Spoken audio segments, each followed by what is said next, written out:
Hello, hello, hello. My name is Airheaded Angel, and I'm going to be playing Monster Prom, which is a game that I learned about through watching Jesse Cox's kind of preview, because I think he produced it.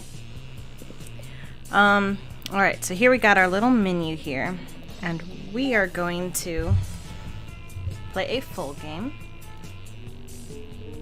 Boop. By ourselves, but I'm hoping my friends will play with me at some point. Spooky high school, the sweetest years of our lives. Back then we were young and unafraid. Sometimes reckless, sometimes brilliant, sometimes just stupid, but always willing to live life to the fullest. We were on a wild journey to discover who we really were. And now we get to pick our player. This is a dating sim, and if you play with other people, my boyfriend described it as a competitive dating sim. We're gonna play as this yellow dude here, and I'm gonna name him Wrist, because I go by Ristel a lot, and I want it to be a they. Okay. Oh, I can do this. And we had yet to experience its ultimate challenge, the Monster Prom. I remember it clearly. 3 weeks were left, and as we fantasized about our dream prom dates, we were all scrambling to catch the attention of one of our 6 most charismatic classmates. Huzzah! Huzzah! Miranda Vanderbilt, who is 16. Nope, 19. A sweet mermaid princess who was as cute as she was genocidal. She's probably my favorite.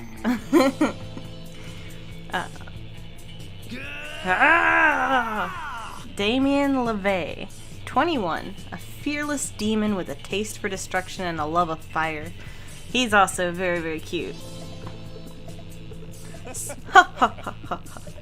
Scott Howell, 21, a werewolf athlete who compensated for his rather small brain with a stupidly huge heart.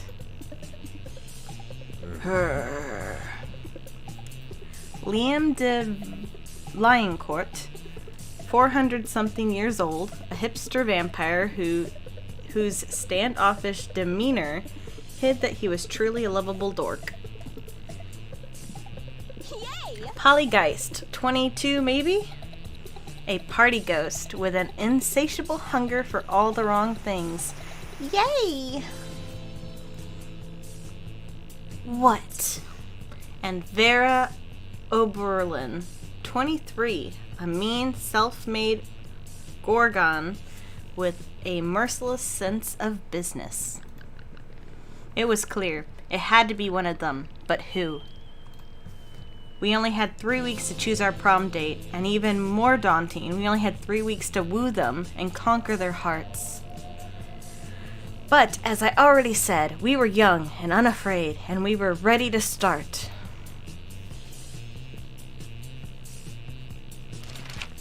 Welcome to Monster Prom's stupidest pop quiz ever. All minds are rotten, but they are rotten in so many different ways. Worry no more, we're now using our PhD in bullshit to diagnose which kind of deviant sicko you are. Monster Prom's stupidest prom quiz ever, TM, will throw a bunch of absurd questions at you and turn your answers into your character's stats. This way, each of you will start by having stats that better reflect your true selves. Let's start. You wish you were raised by... Ew. A mysterious old man who saved me from the streets in order to raise me as his disciple in the ancient ways of rad DJing. A pack of wild wolves who also happen to be tech moguls who own some of the most profitable companies of Silicon Valley. They would be kick-ass role models and wild wolves. Sick. A really progressive marriage between a kick-ass venomous snake and an actual fire. I love fire. I see no issue with being raised by it. Oof, this is tough.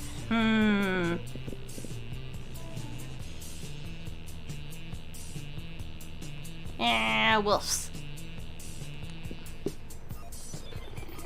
Which god do you pray to each night before sleeping?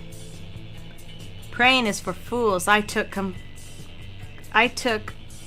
comprising pics of a god molesting a tree, and now I blackmail him for whatever I want. A lot more effective. Praying is kind of lame. I have a group text set up with some deities. Deonia. Oh, I don't want to say any of those. Coolest cats in town. Oh, I pray to all kinds of gods. I have this business where people pay me to deliver their prayers every night. I even started to look for a Chinese factory to outsource the prayers. I like the middle one. So charming. What would be a killer accessory? Ooh. Coolness itself. Shiny armor. Sunglasses at night. Oh, I love that song. A necklace with your own name, in case you forgot. Fancy brass knuckles. A fabulous purse. It's shiny armor. Okay. So. All right. Okay, I don't know what we do here. Fuck.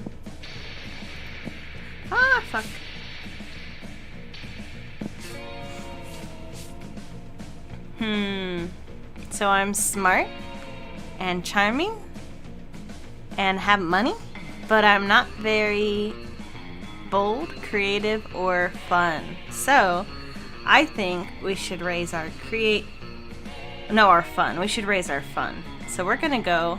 Actually, where's the cat? Never mind. We should go for fun. That day during recess, you start a half-an-hour rave that goes full crazy. You have no idea how it escalates so much, but at one point there are like 300 people or something. Someone summons demons from the nightmare dimension. The consequences might distraught the fabric of reality itself, but who cares? It's a rad party. I gain 2 fun. Out of the corner of your eye, you spot Scott and Miranda staring intently at a picture of a seahorse. This looks like a killer seahorse, Miri. What are you so worried about? Well, you see, one of my daddy's subjects gave me this horse as a gift. And well, you've heard what they say, haven't you? Don't look a gift horse in the mouth. What? Who are they? Why do they say that? What's in there? I don't know. That is why I'm so distraught. I am terrified that I will accidentally look into this gift horse's mouth and see... See what? A gross butt? Another tinier horse? A world without sports? I don't know, and I don't want to find out. Aw, come on, Miri. You've gotta find out. You've gotta find out for... What's that thing Miss Ferratu is always talking about? Science? Yeah, for science. You gotta, right? You realize Scott's looking to you for your opinion. They both are. What do you think Miranda should do?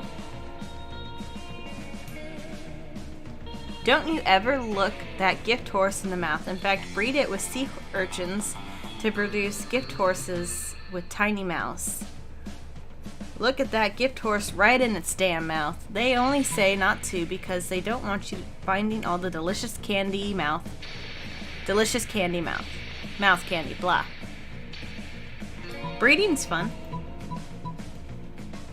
Miranda is clearly pleased by your suggestion. When you run into her the next day, all her previous anxiety seems to be gone.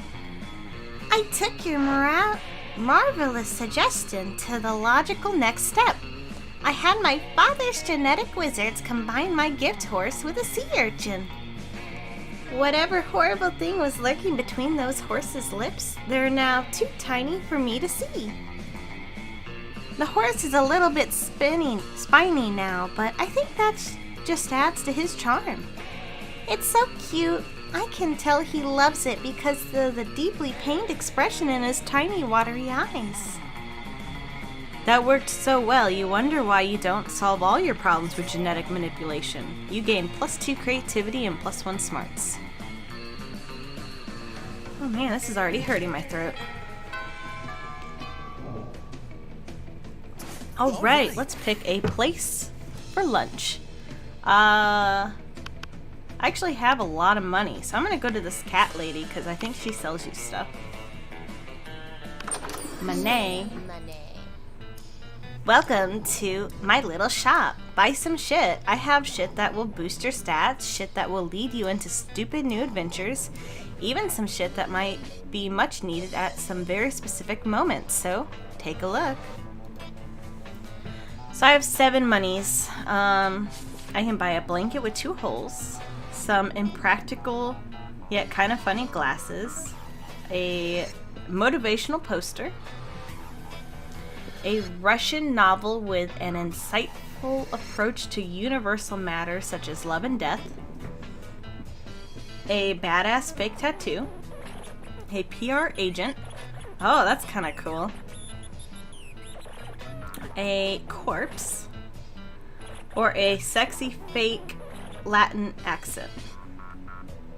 High school social life is so hard nowadays that I think I'm gonna buy the PR agent just because I have no idea what that's gonna do for me.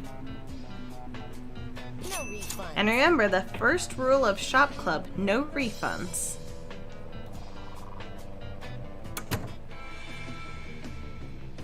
What did that do?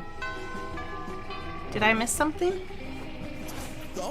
Alright, so it is evening now. Where do I want to go?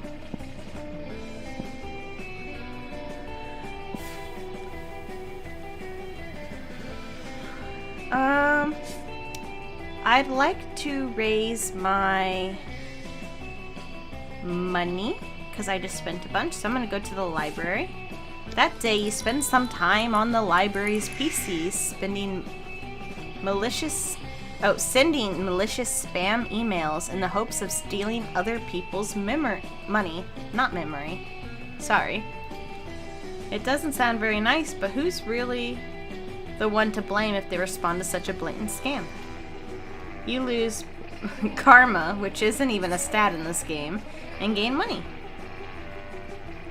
You notice Miranda trying to put a smile on Liam's face. This should be good. Huzzah! I simply do not understand how you can be so gloomy all the time when the world is so full of wonder and magic. Huh, I guess I'm just not part of the Everything is Beautiful club. The Everything is Beautiful club? Is that a secret club? What? Oh, yeah, totally. I want to join. How can I join? Liam seems totally sexily disinterested in continuing this gag, but you have no such reservations. You tell her, "You're in luck. I just happen to have the membership paperwork right here. Magic is real." Oh, it's super easy to join. All you have to do is eat a bunch of cotton candy and crap out a unicorn. Simpleton. Oh, yeah. Really? Yeah, that's exactly what the bullshit fairy told me when we were playing checkers the other night. That's all? Just those 2 things? Huh? No, you've got to write gullible across your forehead in permanent marker. Okay. Wait, seriously? But Miranda's already gone. When you see her the next day, she's leading a unicorn and smiling from ear to ear. I did it! The Everything is Beautiful club let me join.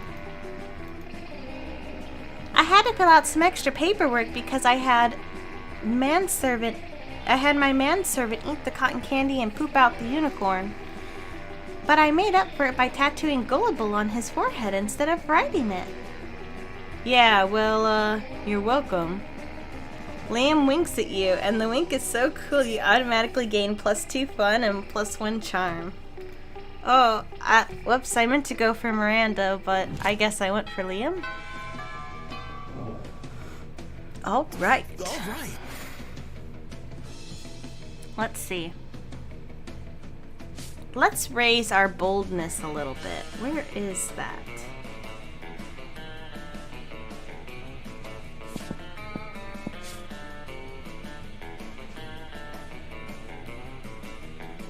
Oh, it's gotta be this one.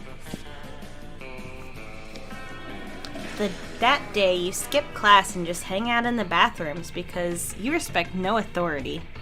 I guess some people just want to watch the world burn. By skipping class and hanging out in the bathrooms, you give 0 shits, but you gain 2 boldness.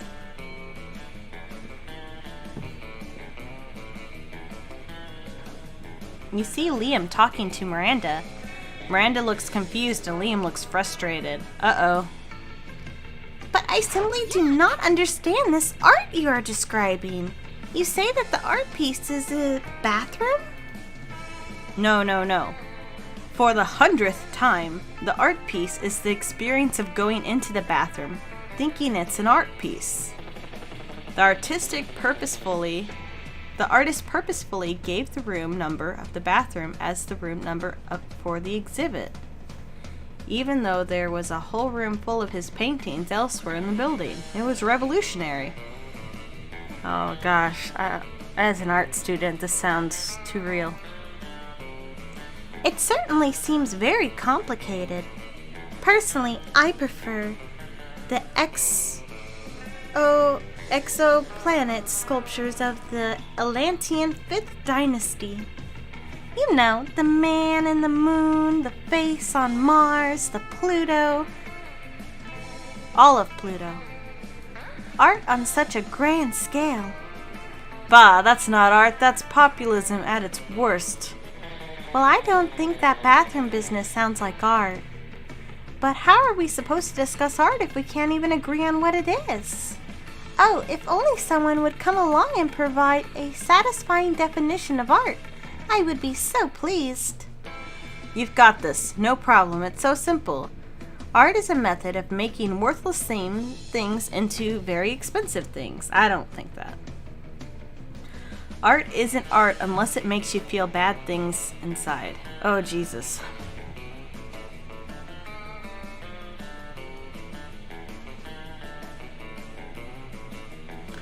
Oh, this is probably the Miranda choice. I think I'm going to go with it because I want to date Miranda, but that sounds like me. Oh, how true. Mars was just a bunch of sparsely populated red rock before Giblet Grinson completed his masterpiece. After that, he was able to sell it to the Arcturons for like trillion doubloons. Doubloons? The Martians weren't happy about it, but you know what they say. Sometimes we must suffer for other people's art. That last bit is the only part of what you're saying that I agree with. So that's what happened to life on Mars. You gained some new knowledge about the solar system and also 2 smarts and +1 charm.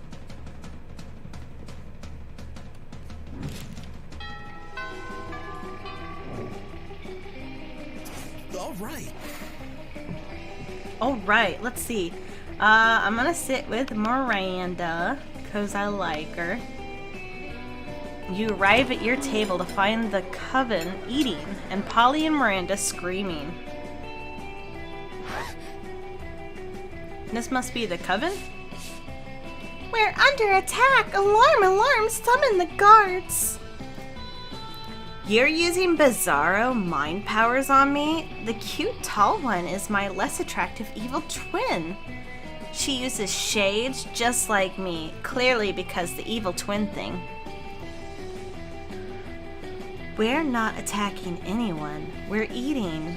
What do you mean, less attractive? Lies. Saba to fugue. I can feel them in my brain, making me less cool and sexy. Every single lunch hour. You can't follow your friends to be attacked. You can't allow your friends to be attacked. Quick, save them from this fiendish menace. Joust them in Miranda's honor. You slap a colander on your head and a baking sheet on your chest, and Joust lands under your arm. My hero! Charge! Vanquish the intruders! Invaders? Whatever.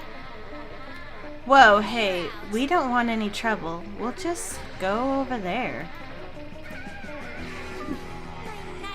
Victory! The day is saved! Oh, valiantly fought, noble champion. Whoa, did those three just disintegrate into a pile of turtles, or am I just super high? You think that question pretty much answers itself.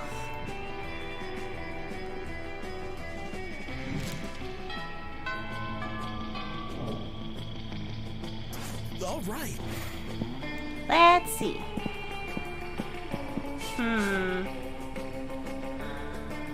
I could use some more creativity. Creativita. Probably this one, right? Oh, he's so cute. That day, while rehearsing for the class play, it's as though the muses themselves, have descended to give you a figurative blowjob. I love that. That sounds awesome. Your performance is intense and inspiring. It will be remembered for generations, which is pretty rad by high school play standards. You gain +2 creativita. Afterwards, Miranda summons you. It feels weird to be summoned, but you comply. You can't resist her merman goons. Oh, she looks like Daisy from Mario. Thank you for coming, my dear. I have finally decided to trust you with my most important aspiration. I'm destined to be the Queen of Prom. The royal ascension is nigh. We must prepare. Most of my competition is naive. They foolishly assume that Prom Queen is purely ceremonial title. Except Ursula Jr., she's proving to be quite a worthy rival, and I respect that. Which is why we must destroy her reputation immediately. Any thoughts? Let's convince everyone that she likes humans. It doesn't take much to make someone look bad in this day and age. You, however, are monsters and went for a total overkill. You hire a Chinese hacker to plant 10 years of pro bono work rescuing human babies from lawnmowers in Ursula's name. At recess, Dr. Babylove of the Babylove Institute appears out of nowhere and presents her with a Humanity Award. Humanity Award. Yeah, I said it right the first time. Yes, this seriously harms her standing with the evil lawnmower creative contingent. That's an important voting block. You're the ones who keep the schoolyard so tidy. You gain +2 boldness, +1 smartness.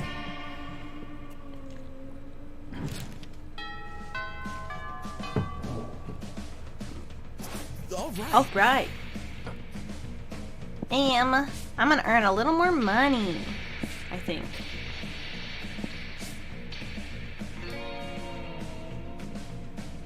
Yeah, more money. That day, you spend time on the library's PC managing your start kicker. You deceive lots of people with a sensationalist video and impossible promises. Nice. You gain 100,000 money, but almost everything goes to cover costs, and you only keep 2 money. Later, you, Vera, and Miranda meet to prepare your case for the ruthless rhetorical class. Your scenario for the week. Monsters finally rule the world, but puny humans still demand equal rights. How will you deal with such audacity? 14-hour workday, media censorship, start a financial war, a fictional war. Ugh, that sounds like so much work. Can't we just throw money at them? Oh, or cake. I heard if you let them eat cake, they calm down. Oh, what about you? Do you have any ideas? You're not one of those group members who just lets everyone else do the work, are you? Just remember the 3 R's. Relocation, re-education, reintegration. The problem is that they're not happy, so let's repress them into happiness. Oh no, I'm not bold enough for that. Happy humans? Why? Why? Ugh, not again. You broke Miranda. We've been over this. Never mention satisfied peasants to her. I'll have to carry this team again.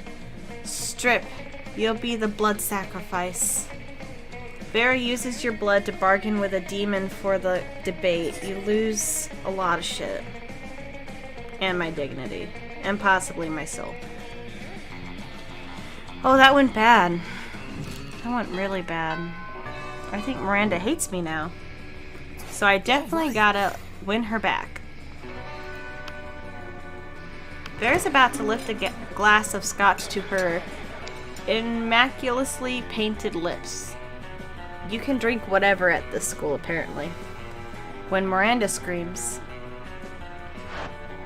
Stop! Don't drink that! "Why not? Scotch costs more than most cars." Has your taster tried it yet? What taster?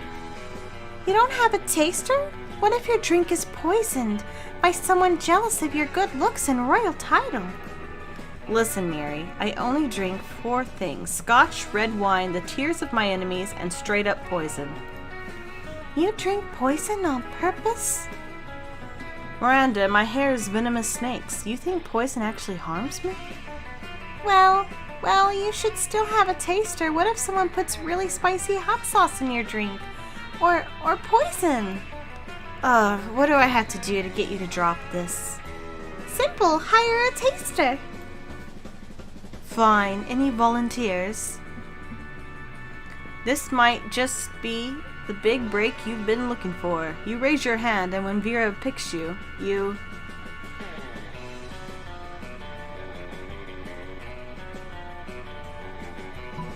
Oh, this one is straight up obvious, huh? What are you doing? That bottle costs as much. Oh, wrong person. What are you doing? That bottle costs as much as the first Apollo mission. How do you feel, Royal Taster? Are you poisoned? Well, you're not poisoned, but you're pretty fucking wasted. You give the Mirandas, you can see 2 big thumbs up. A job well done. Now Vera is sure not to be poisoned. Well, yeah, because there's no scotch left to be poisoned by. Don't listen to her. You did well. Come with me. I have some other beverages you must simply verify for safety. You spend the rest of the night getting wasted on expensive liquors at Miranda's place. Courtship never tasted so good. This is hard work. So I have to get back some creativity. You know, things are just not going well for me. So I'm gonna go here. That day, while rehearsing for the class play, you are struck by lightning of inspiration. You come up with the ultimate nickname for yourself. You tell everyone to call yourself by it. Also known as one of the 7 most douchebaggish moves in the world. But the nickname is so awesome, inventive, and appropriate that people decide to go with it. quite the feat.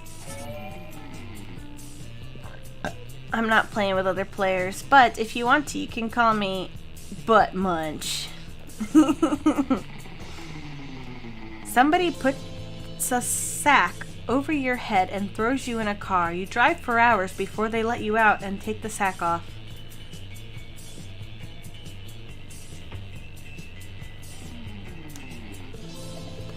It's clearly the first floor restroom. Miranda is sitting on a makeshift throne while her goons jump in and out of the toilet. I'm so glad you came. My prom queen campaign is moving on to the next stage. Your expertise is crucial for this part. Most of my inner circle are fish. Hardly helpful unless genetically engineered beyond recognition. Speaking of which, I need you to help me sneak a 3-meter tall, heavily armored cod assassin named Teska into the school. No reason, but if you're friends with that singing harlot, Ariel, you'd best say your goodbyes.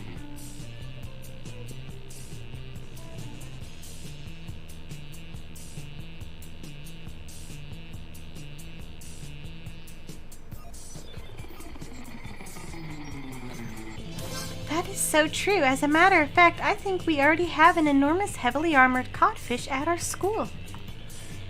Treska can simply kill him and take his place. It's as Father always says. You can't make an omelet without severe collateral damage. This is the sort of plan Treska should have been able to come up with on his own. He's the assassin after all. I almost did a lower class job. Phew, you saved my dignity. Doing a cod job, it's like 100 ranks beneath me. Next time I'm being from Iceland. Right next to being from Iceland. I can read. You just averted the real crisis here. I gained +3 boldness. Nice.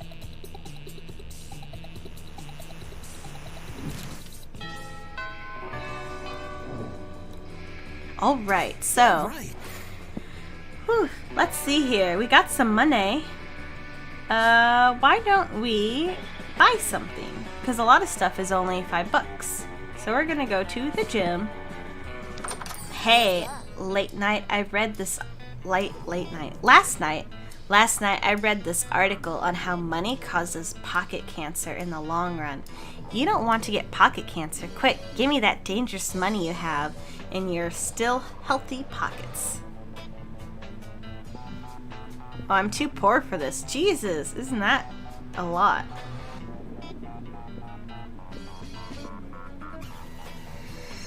What does she do, I wonder? I don't know. No, that's gross. I'm too poor for cocaine.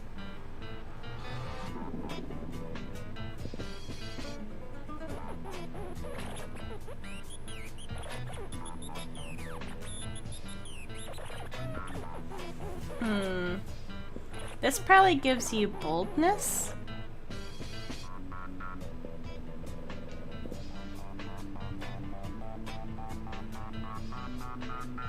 Oh, this probably gives you fun.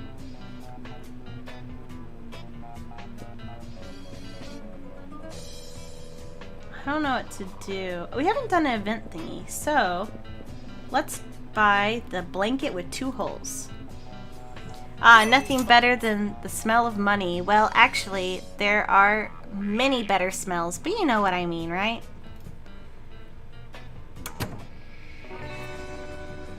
Lunchtime, I think. Alright, let's go sit next to Miranda, because we are on a mission. No sooner have you sat down at Damien and Miranda's table than a haunting melody fills the air. It is a melody of cold northern peaks, of cloy sweetness and a supple bovine teat. The song of the ice cream wizard. He's here, I'm gonna eat so much ice cream and then puke on someone I don't like. Oh goodness, The ice cream wizard only comes but once per solstice, during the hour of the ascendant pancake. You see an old dude in a floppy blue hat pushing a refrigerated cart with "This shit magic" painted on it, the side of it. Ugh, so many great options to choose. Should I get magma bar, brain destroyer, chocolate broomstick? What about fear of death? A frozen cobra, berserker berry blitz? The wizard's frozen treats invariably turn me into a frog for some reason. Perhaps I simply have not tried the right one yet. But which to try? If only someone would suggest a solution to what is truly the most difficult problem I have ever faced. Oh my gosh. Try those sugar-basted Prince lips, or beat him up and take all his ice cream. I'm gonna say this is probably Miri's. But of course, I always have to find a prince to kiss me. But if being a frog, why not cut the middleman out? Prince lips, gross. I've already got a pair of those attached to my face. What? Where? Here, where my mouth is. Wait, Damien, you're a prince? But you hide it so well. Gee, thanks. But Miri's not paying attention. She's already traded the ice cream wizard several gold ingots for a pair of sugar-basted Prince lips. Oh my, I can taste the enchantment already. Miranda finishes the Prince lips in 3 graphic smooches. Afterwards, her lips are pretty cold and she invites you to help warm them up. I guess we kiss?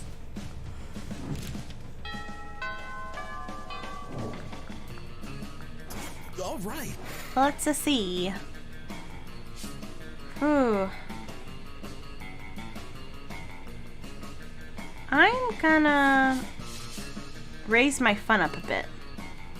That day during recess, you start a half-an-hour rave, and while casually chatting with Joan, the small, magical Latino cat, you start telling him that hilarious story of what happened last summer at Monster Camp. You know which one, the one involving the beehive, the blow-up doll of the president, the penguin mask, and the mystery of the Goblin King. Slowly, lots of people start joining you to hear the story. By the time you say where the Goblin King was, 100 people burst into laughter. You turn on a mobile app that captures all the laughter and turns it into fun. Whew. You spot Miranda and Scott in the vicinity. It seems like the perfect opportunity to test your new blanket. Oh, the ghost thingy. You wear it as you were a goofy ghost and approach them with a spooky boo while Miranda is explaining something to Scott. And that's why those treacherous air people are the absolute worst, and also most likely tied to the disappearance of Mars Argo. What's this? A ghost? Perhaps a foreign exchange student?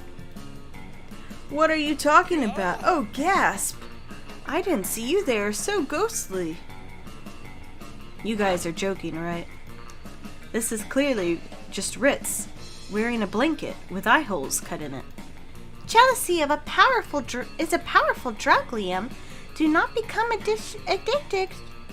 Yeah, Liam. You don't see anyone saying, "Oh, Liam is really just Ritz wearing a blanket with eye holes cut in it." Exactly, Liam. Even despite the many times we suspected it was so. What? Oh, sorry, little ghost. We were ignoring you. That's true. Tell us, do you have any cool ghost powers? Oh yes, indulge. Divulge, cause I can read. Basic ghost knowledge. Ghosts. Main power is levitating stuff. Ultimate ghost prank, haunt someone into despair. Oh no. Oh no, I didn't do it! You start running in their direction while screaming your best boo to date. What's this? Maybe it's a minion of Queen. Rumors say she's preparing to be the big bad of the next season. Stop booing at us. It's hard enough as it is to save the world on a daily basis. We don't need people here undermining our moral. Stop booing. This school is unbelievable. Ugh. They go running, looking for a place to recover from all the booing and undermining. Oh no, what have we done? We made them miserable by forcing our little ghost friend to haunt them with its ghost powers. You do realize they just ran at them while booing, right? The only thing I realize is that too much ghost power in our hands has made us evil.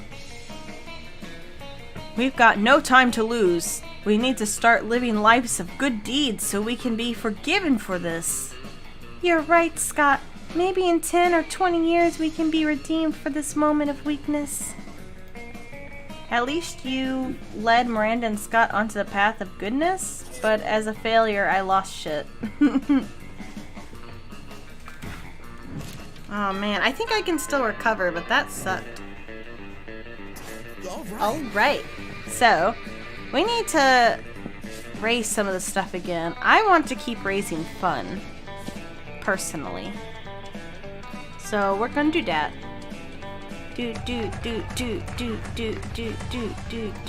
Oh, he's a bit sad. He explains to you that he's worried people are so used to calling him Joan the small magical Latino cat that now everyone defines him only by his size, magicality,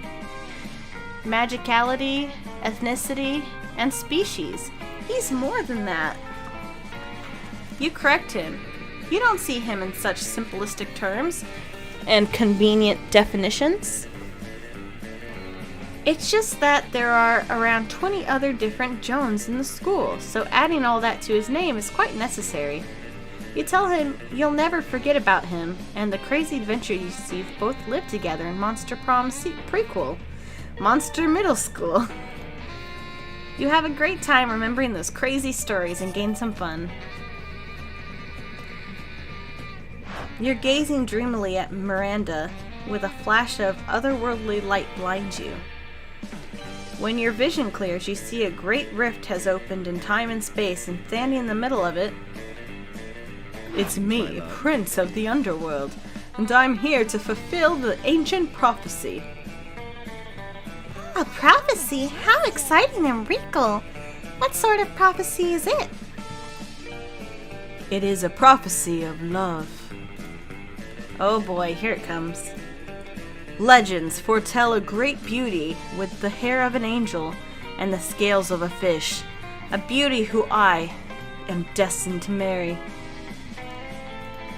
But that sounds like a perfect description of me. Could it be that I am the one great beauty described in the prophecy? Well, yes, that's sort of what I was trying to imply. Now come with me to my realm where we may plan a magnificent wedding. You can't let him get away with this.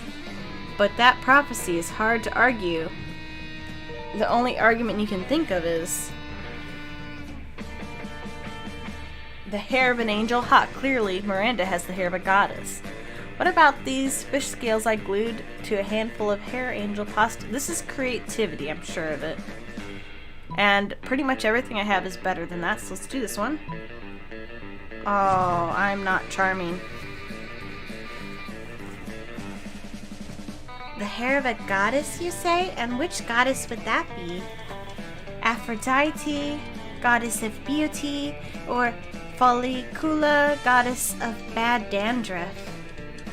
Angels have uniformly lovely hair, you know. Goddesses decidedly do not. Milady, I think this coarse oaf was attempting to pay you a backhanded compliment. I suggest you pay them a backhanded backhand. Miranda takes the prince's advice just as school security appears to chase him off for hitting on high schoolers. He leaves Miranda with his... Oh no, I'm losing so many stats! And it's like almost time. Okay, I gotta keep trying. You arrive at Scott and Miranda's table to find Scott happily chowing down while Miranda stares horrified at her tray. What's wrong, Miranda? Isn't it obvious right here on my tray? Fish sticks! Yeah, Fish Stick Fridays, isn't it great? It is not great, Scott. The fish are my subjects. This is clearly the work of the air people. Air people? Yes, do you not know of the air people? The merfolk's most hated rivals? Don't you read the news? Yes, sure, because I totally know how to read. I love Scott. What? Well, I must insist that you cease eating those fish sticks immediately. It is high treason. Oh, but I've been looking forward to Fish Stick Friday. Since last Fish Stick Friday. Are you sure I can't eat anyway? He's asking Miranda while holding a fish stick really close to his mouth, but you feel like you've got a better answer to settle this argument. You blurt out, "Haven't you heard, Scott? Fish sticks make you worse at sports. They contain this and that. Fish sticks contain absolutely no... Oh no! Not nerdoflin and baldropinol. Those are two of the worst ones. Do the air people want me to be bad at sports?" Of course they do, Scott. The air people hate sports and sportsmen's. It is one of the most lethal things about them. Loathsome. I can't say it. Aside from their feathers and their socialism. Well then, I'm not gonna eat any more fish sticks ever again. Fish Stick Friday? More like Fish Stick Friday? Yeah, man, I gotta go tell the rest of the wolf pack about this. Scott runs off to spread the anti-air people propaganda, and Miranda gives you a most regal smile. Oh man, I don't know if we'll get her, guys. Like, I've been doing okay, but I've also been doing real bad. I think we should raise our charm a bit. That day, an epic dodgeball match takes place. Everything seems lost, but you deliver an inspirational speech that fuels your team's spirit, leading to a spectacular comeback. You're clearly a natural-born leader. You gain +2 charm. Then you realize you're feeling like you're going full of ghost, and your blanket again. Oh, you're going full ghost with your blanket again. You're observing your surroundings when you spot Miranda and Damien. You're about to get closer when suddenly... Greetings, beautiful high schoolers. It is I, the interdimensional prince. I'm here to rescue you from your mundane existence.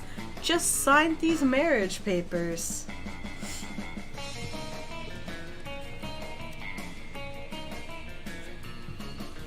Not this guy again. Look! Whoa! Gasp! An underworld spectator. This again? What again? Liam, this is clearly a kick-ass powerful ghost. Look at its face. It's deadpan. No expression at all. That's because it's not a face. It's a sheet with 2 holes cut in it.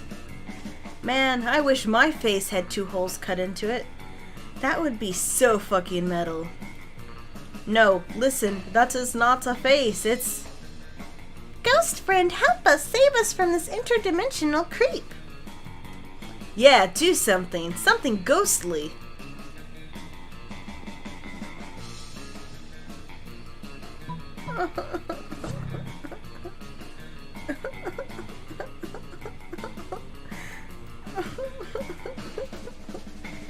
that's your entire plan?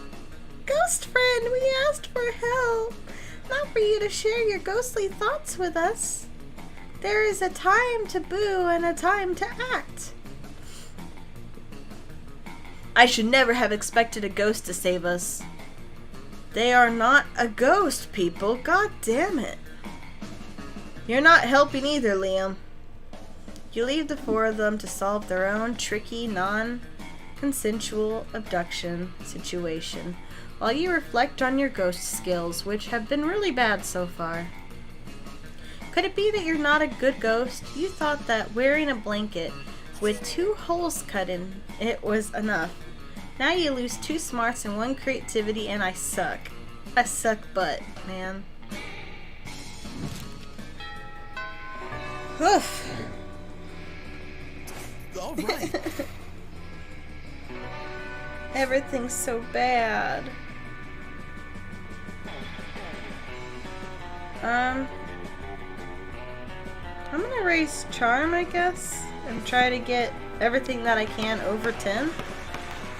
Many people fall during the battle. You can't take any more, so you valiantly go straight to the other team's leaders and start negotiations for truce. After hours of intense diplomacy, you commit to an agreement. What an unexpected twist. You gain 10 righteousness, which isn't in this game, and 2 charm, which is in this game. Afterwards, a royal procession, 500 members strong, informs you that Miranda has requested your presence at dinner tonight. The restaurant she's chosen is so fancy its name is unpronounceable by anyone making less than 6 figures. Woof. But with all these heavily armored guards around you, you think it's unwise to refuse, so later that night... This restaurant is remarkably charming for a low-born establishment. Granted, the flat wire is only platinum, not diamond. And this wine seems to be significantly less than 1,000 years old. But at least our table is held up by 3 weeping serfs, as it always ought to be. Garcon, 1 bowl of rubies, and a bottle of actual gold if you would be so kind, and my suitor will have... Quick, pick something before she realizes that you've never been anywhere fancier than William's Chicken Hut. It doesn't matter what I order, anything. Oh, I'm glad I raised charm. That's the sweetest thing anyone has ever said to me. Most people in my family simply order the most expensive thing on the menu. It doesn't even have to be editable. In fact, it usually isn't. But you're willing to actually eat food in front of me? I'm charmed. She's so charmed, in fact, that she doesn't notice that you never actually ordered anything. Score, you gain points. Yay.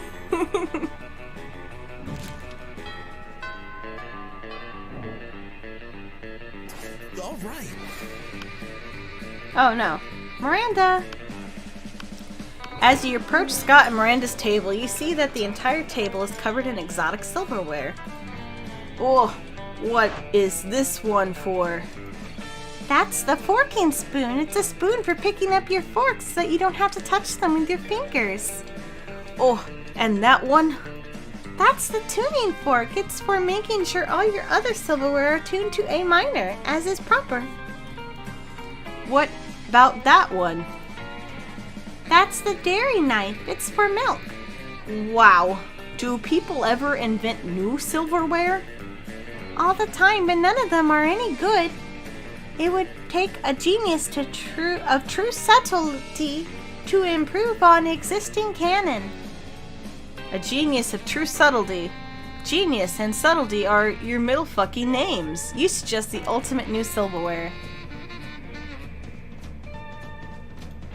The salad harp? A harp for salad?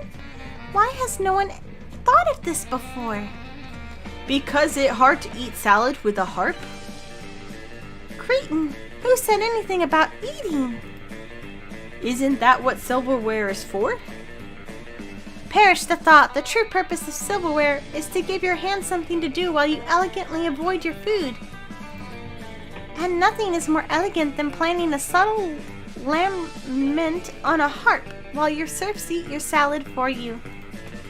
My serfs will finish my lunch for me. I'm off to have a harp commissioned. Miranda takes you harp shopping with her. It's a real bonding experience. Afterwards, you both ignore a salad together at a fancy restaurant. Oh no, last one. All right.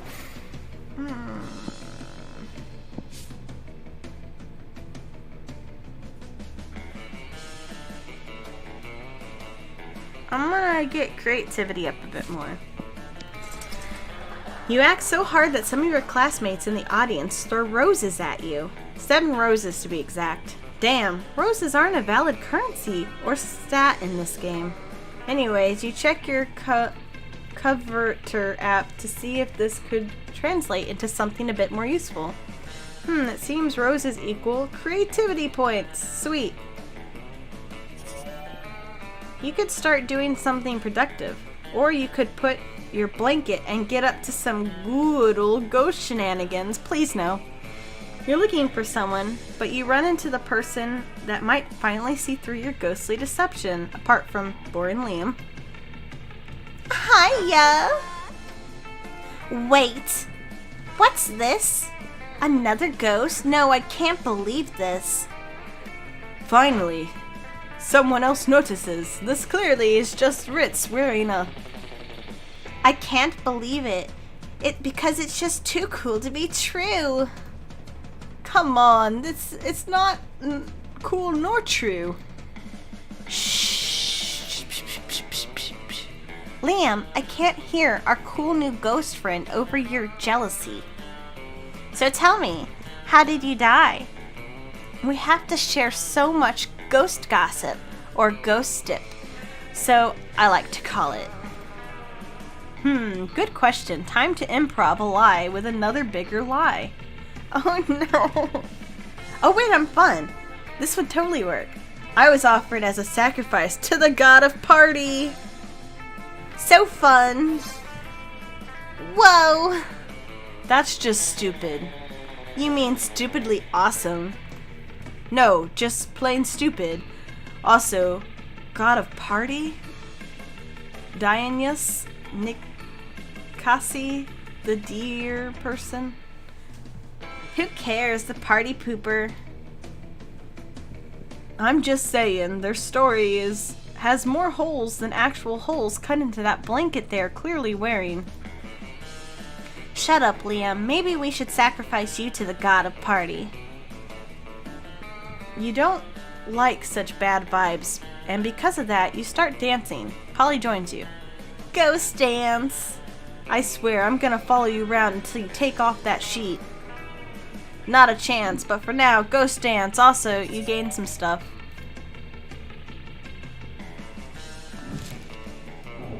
Oh, Miranda! Huzzah!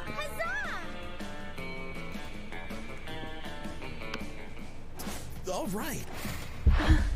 Most delicate greetings, my little ghost friend. Huh? Prom? Not sure. I find your mysterious blanketish nature to be very appealing. But the last time I met a ghost, it turned out it was just a person under a blanket with 2 holes in it.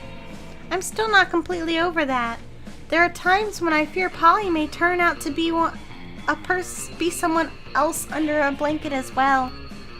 To be fair, it'd be the case in this instance, so that's on you. Farewell. Aw. Prom night sucks. Why did you decide to ask anyone to prom while wearing a blanket? You pretend to be a ghost, yet you're the one haunted by the ghost of your failures. Boo. Aw, man.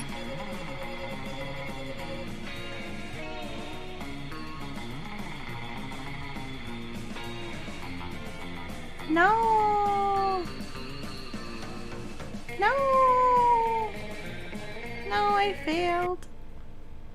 Gosh dang it. Those 3 weeks were maybe the most epic and absurd weeks of our lives.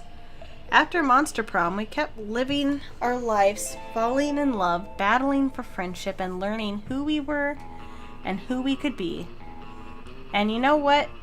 As it always does, life happened and it was wonderful. Miranda used her vast surf knowledge to get a job at handpicking the best surfs for other people. Unsurprisingly, she ended up leaving her surfs to do all the work. Polly's drug cooking skills proved to be useful, and she became a chemist for the pharmaceutical industry. Yet, on her free time, she still cooks drugs. Her greatest inventions so far are watermelon-flavored Etsy and a thing called Ella's Dope. Vera realized she was a character in a video game, which infuriated her. She spent her life making connections and building power because she's not part of the game. She plays the game. So be careful. Maybe now she's the one pulling your strings. During those 3 weeks, Monster Prom seemed bigger than life, and then it was gone, just like that. The battle for Monster Prom might have ended then, but there were lots of other battles that war called youth. But once again, we were young and unafraid, and we were ready to start. So that was Monster Prom. I watched someone play it, so I kind of knew the gist of it, but I still totally failed. A lot of people who worked on this game are people I follow online and really enjoy, like Jesse Cox and Cryotic and Brooke Thorne. I enjoy all of them greatly. And they all three were in the Jesse Cox playthrough I watched. This game's really cute. I really liked it. And there's so many endings and outcomes and scenarios that I feel like there's a lot of replay value. I also love the Sending song. It's great. Oh, Aaron Hansen. Yeah, I like him too. And Nathan Sharp. Cool people. They do some cool things.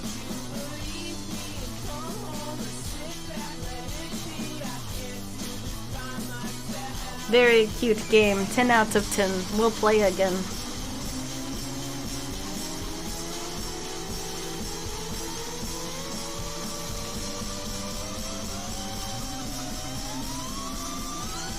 Yay!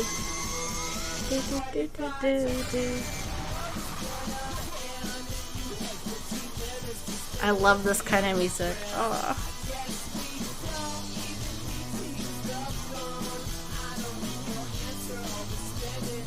Thanks for playing.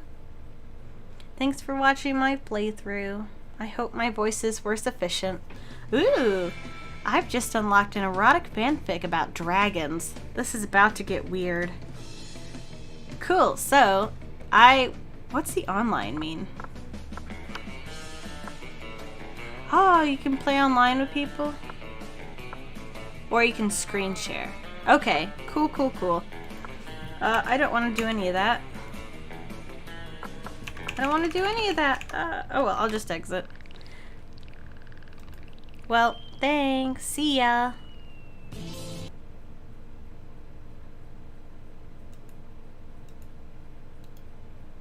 That was fun.